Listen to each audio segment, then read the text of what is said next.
Praise to the lord. ఈరోజు దేవుడు మనకిచ్చినటువంటి వాగ్దానం ఏంటంటే యెషయా గ్రంథము 45వ అధ్యాయము 17వ వచనం. మీరు ఎన్నటెన్నటికి సిగ్గుపడకయు విస్మయముందకయు నుందురు. ఆమెన్. ఏ ప్రజల మధ్య అయితే అవమానపరచబడి సిగ్గుతో తలదించుకొని బ్రతుకుతూ ఉన్నామో అదే ప్రజల మధ్య దేవుడు తల ఎత్తుకొని నిలబడేలాగా చేయబోతూ ఉన్నాడు. ఎవరైతే మనల్ని నిందించాలని చూస్తూ ఉన్నారో, ఎవరైతే అవమానపరచాలని చూస్తూ ఉన్నారో, ఎవరైతే లేని నిందను మన మీద వేసి సిగ్గుపడేలాగా చేయాలని చూస్తూ ఉన్నారో వారే మన ముందు చేతులు కట్టుకొని నిలబడేలాగా గౌరవంగా పిలిచేలాగున దేవుడు చేయబోతూ ఉన్నాడు. ఇంటిలో నుంచి బయటికి రావాలంటే భయం వేసే పరిస్థితి. వీరు అడిగితే ఏం చెప్పాలి, ఏం సమాధానం చెప్పాలి, వీళ్ళు ఏ రకంగా అవమానిస్తారో, ఏ రకంగా మాట్లాడతారో, సూటిపోటి మాటలు మాట్లాడతారేమో. నేను మాట్లాడితే నా దగ్గర ఏం సమాధానం లేదు, వారు మాట్లాడితే నేను తలదించుకొని రావటమే కానీ నా దగ్గర సమాధానం లేదు, వారు మాట్లాడితే నా కళ్ళంటి నీళ్లు రావటమే కానీ నేనేం సమాధానం చెప్పలేను. అసలు ఇంటిలో నుంచి బయటికి వెళ్లకుండా ఉంటే బాగుండు, లేదంటే అసలు ఈ ఊరు వదిలిపెట్టి వెళ్ళిపోతే బాగుండు, ఈ అవమానాన్ని నేను తట్టుకోలేను, ఈ సిగ్గుపడవలసిన పరిస్థితిని నేను తట్టుకొని నిలబడలేను అనుకునే పరిస్థితి నుంచి దేవుడు మనల్ని విడిపించబోతూ ఉన్నాడు. మనం ఉన్న ప్రదేశంలోనే, మనము నివసించే ఆ ఊరిలోనే మనల్ని గొప్పగా గౌరవంగా నిలబెట్టబోతూ ఉన్నాడు దేవుడు. ఆయన నమ్ముకుంటే ఎప్పుడు సిగ్గుపడనివ్వడు, ఆయన నమ్ముకుంటే ఎప్పుడు అవమానపరచబడనివ్వడు.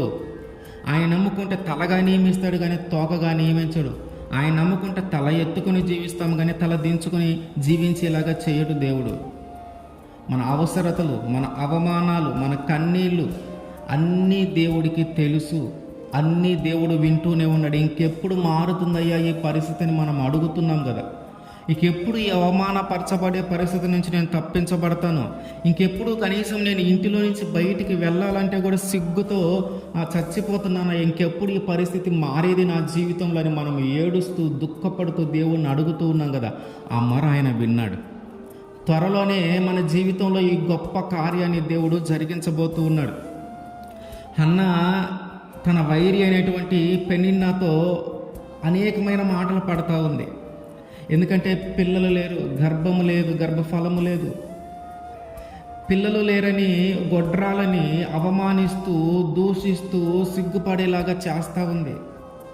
అసలు ఈమెతో పడలేకపోతూ ఉన్నాను, ఈమె మాటలకి, ఈమె వేసే నిందలకి పడలేకపోతూ ఉన్నాను.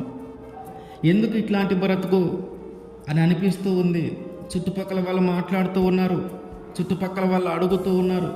ఏం సమాధానం చెప్పాలో తెలియట్లా, ఏం మాట్లాడాలో తెలియట్లా. ఎవరికైనా ఎదురు పడాలంటే భయం వేస్తూ ఉంది. ఎక్కడ అడుగుతారో, అడిగితే సమాధానం లేదు, అడిగితే కన్నీళ్ళు తప్ప ఏమీ సమాధానం లేదు. మనకెవరైనా ఎదురుపడినప్పుడు వీరు అడగకుండా ఉంటే బాగుండు, వీరు ఏంటి పిల్లలు లేరా అని అడగకుండా ఉంటే బాగుండు, ఇట్లాంటి మాటలు ఏవి నా చెవిని వినబడకుండా ఉంటే బాగుండు, అసలు ఈ ఇంటిలో నుంచి బయటికి రాకుండా ఉంటే బాగుండు, లేదంటే అసలు ఈ ఊరు వదిలిపెట్టి వెళ్ళిపోతే బాగుండు అని అనేకమైన బాధని, మానసిక వేదనని అనుభవిస్తూ ఉన్నారు అనేక మంది ప్రజలు, అనేక మంది స్త్రీలు. దేవుడు అంటూ ఉన్నాడు, నువ్వు ఎప్పటికీ సిగ్గుపడవు, నిన్నెప్పటికీ సిగ్గుపడేలాగా నేను చెయ్యను, నువ్వు ఎన్నటెన్నటికి సిగ్గుపడేలాగా నేను చెయ్యను. మన కన్నిటిని ఆయన వింటూ ఉన్నాడు, మనము పడే అవమానము ఆయన చూస్తూ ఉన్నాడు. ఒంటరిగా ఇంటికొచ్చి ఆ ప్రజలు మాట్లాడినప్పుడు, ఆ ప్రజలు అడిగినప్పుడు ఏమి సమాధానం చెప్పుకొనలేక, ఆ రోడ్డు మీద బజార్లో అడిగినప్పుడు, ఆ వీధిలో అడిగినప్పుడు ఏమి సమాధానం చెప్పుకోలేక ఒక్కసారిగా ఇంటిలోకి వచ్చి దుఃఖముతో కన్నీటితో మనము దేవుణ్ణి అడిగాం.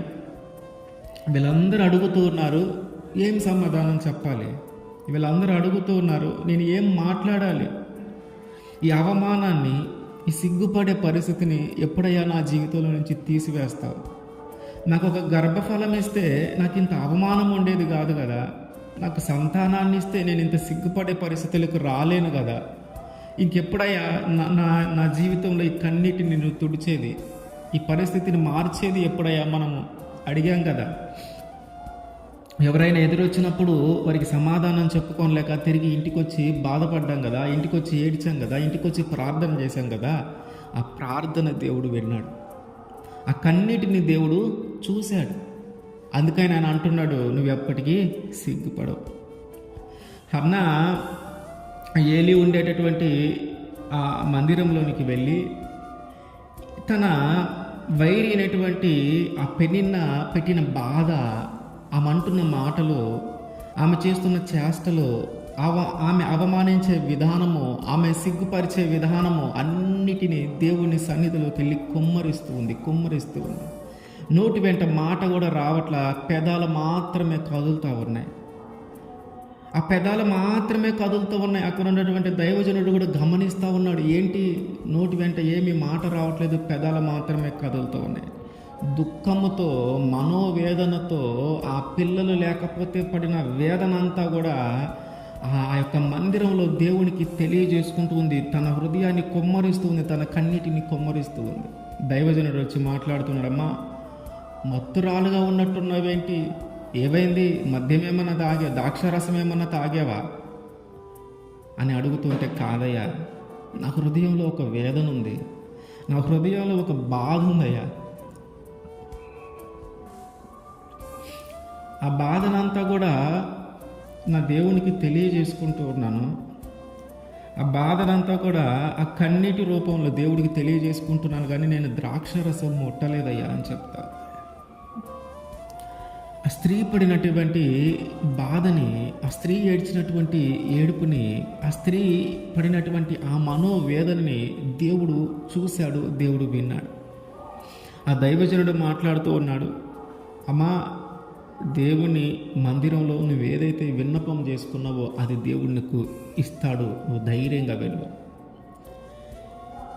మనము కూడా ఈ పరిస్థితిలో మనం ఉన్నప్పుడు సూటిపోటి మాటలు విని రోడ్డు మీద వెళ్తూ ఉన్నప్పుడు, వీధిలో నడుస్తూ ఉన్నప్పుడు, ఎవరైనా అడిగినప్పుడు మన దగ్గర ఏమి సమాధానం లేక కన్నీటితో వెంటనే ఇంటికి వచ్చేసి ప్రార్థన చేసాం, వెంటనే ఇంటికి వచ్చేసి ఏడ్చాం.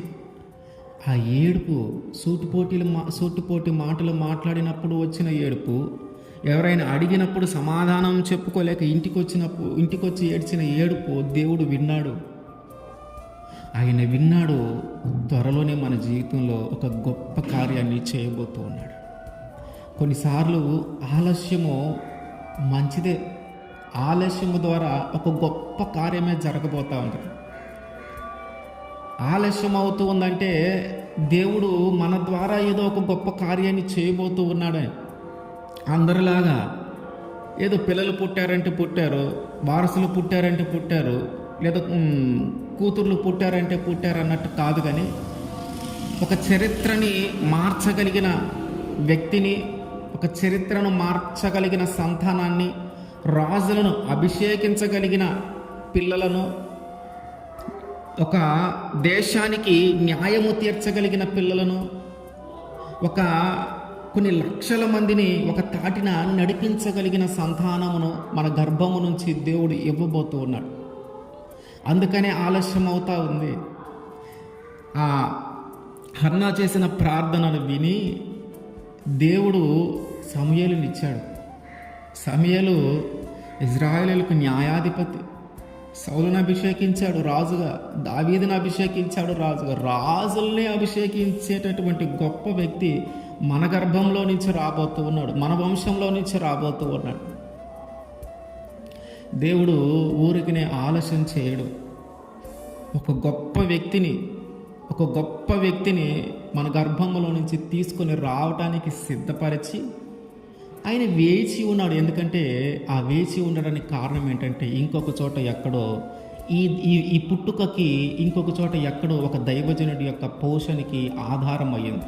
ఒక దైవజనుడు పడుతున్నటువంటి బాధ, ఒక దైవజనుడికి కావాల్సినటువంటి సపోర్ట్ ఇవ్వటానికి అక్కడ ఎవరు లేరేమో, అక్కడ ఆ వ్యక్తిని పోషించటానికి, ఆ వ్యక్తికి ఒక కొడుకులాగా ఉండటానికి, ఆ వ్యక్తికి తన వృద్ధాప్యంలో ఒక చేతి కర్రలాగా ఉపయోగపడటానికి మన మన మన పిల్లలు, మన గర్భం నుంచి వచ్చే పిల్లలు దానికి ఆధారంగా కాబోతూ ఉన్నారు. దేవుడి ఇక్కడ ఆలస్యం చేస్తూ ఉన్నాడంటే ఇంకొక చోట ఎక్కడో దేవుని కార్యము ముడిపడి ఉంది. మన పిల్లల్ని సామాన్యమైన వ్యక్తులుగా ఆయన నిర్మించాలని అనుకోలే. అందరిలాగే ఒక సాధారణమైన పిల్లలుగా వీళ్ళు ఉండాలని నిర్ణయం తీసుకోలే. ఒక గొప్ప వ్యక్తులుగా దేవుడు మన పిల్లల్ని మార్చబోతూ ఉన్నాడు. మనకు అట్లాంటి ఒక గొప్ప సంతానాన్ని దేవుడు ఇవ్వబోతున్నాడు. అందుకనే ఆలస్యం అవుతూ ఉంది. ఎన్నోసార్లు అవమానపరచబడింది హన్న, ఎన్నోసార్లు కన్నీళ్ళు విడిచింది హన్న, ఎన్నోసార్లు ప్రార్థన చేసింది. కానీ దేవుడు ఏలీ గారు, ఆ దైవజనుడైనటువంటి ఏలీ గారు ముసలివాడు అయ్యే వరకు ఆయన వృద్ధాప్యంలోకి వెళితే తన కుమారులు తన మాట వినకుండా పాపంలో పడటాన్ని బట్టి వాళ్ళు చనిపోతే ఆ వృద్ధాప్యంలో ఉన్నటువంటి ఆ దైవజనుడిని ఆలన పాలన చూడటానికి, అతను చేయి పట్టుకొని అతనికి ఏదైనా నడిపించటానికి అతని చేతిలో ఒక కర్రలాగా ఉండే వరకు ఈ సమయంలో పుట్టుక ఆలస్యమైంది. అట్లాగే మన గర్భఫలంలో, మన గర్భంలో కూడా ఒక శిశువు రాబోతూ ఉన్నాడు. ఆ శిశువు రావటము ఇంకొక దేవుని కార్యానికి ముడిపడి ఉంది.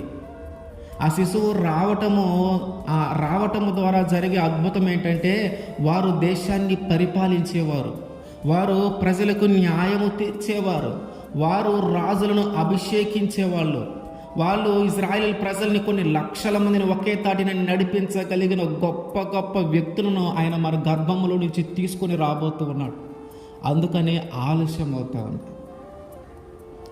ఆయన మనల్ని ఎప్పటికీ సిగ్గుపడనివ్వడు.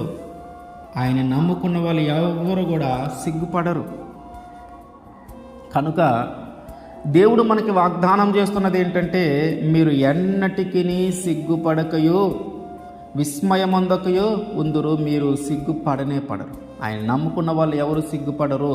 ఆయన నమ్ముకున్న వాళ్ళు ఎవరు తక్కువగా నియమించబడరు. ఆయన నమ్ముకున్న వాళ్ళు ఎవరు తక్కువగా, అందరిలో తక్కువగా ఉండరు. ఒక ముఖ్యమైన వ్యక్తిగా, ఒక ప్రాముఖ్యమైన వ్యక్తిగానే మనల్ని ఏర్పాటు చేస్తాడు ఆయన. మన జీవితంలో ఎన్నటికీ సిగ్గు కలగకుండా ఆయన చేయునుగాక. ఆమేన్.